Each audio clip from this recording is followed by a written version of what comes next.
A long time ago, there was a man named DUMRUL. People called him DUMRUL the Mad because he was strong, brave, and a little crazy. He lived near a wide river.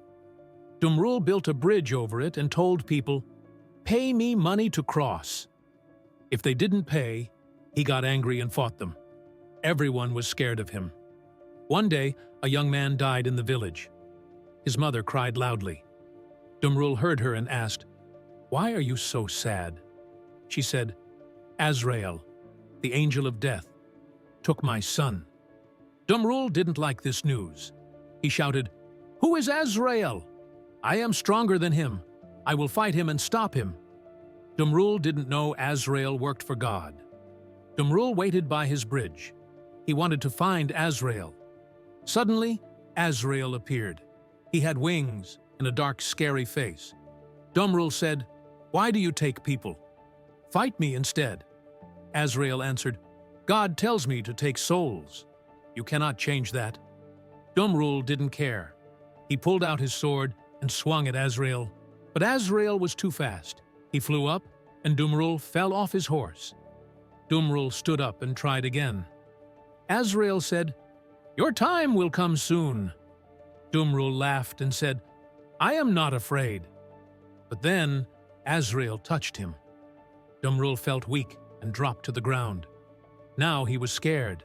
He said, "Please, don't take me. Take someone else instead."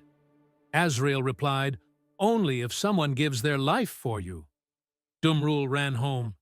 He asked his mother, "Will you die for me?" She said, "No, I want to live more years."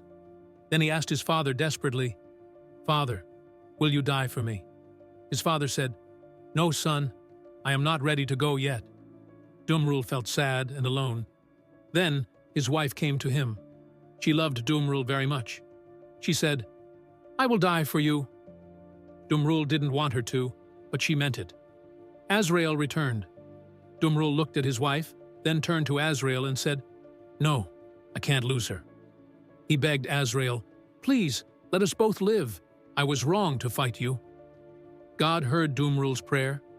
Then God told Azrael, "DUMRUL understands now.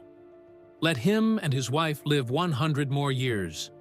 Take his parents' souls instead." Azrael nodded and disappeared. DUMRUL and her wife were so happy. They thanked God and hugged each other. DUMRUL changed after that day. He stopped being wild and angry. He let people cross his bridge for free. The village started to like him.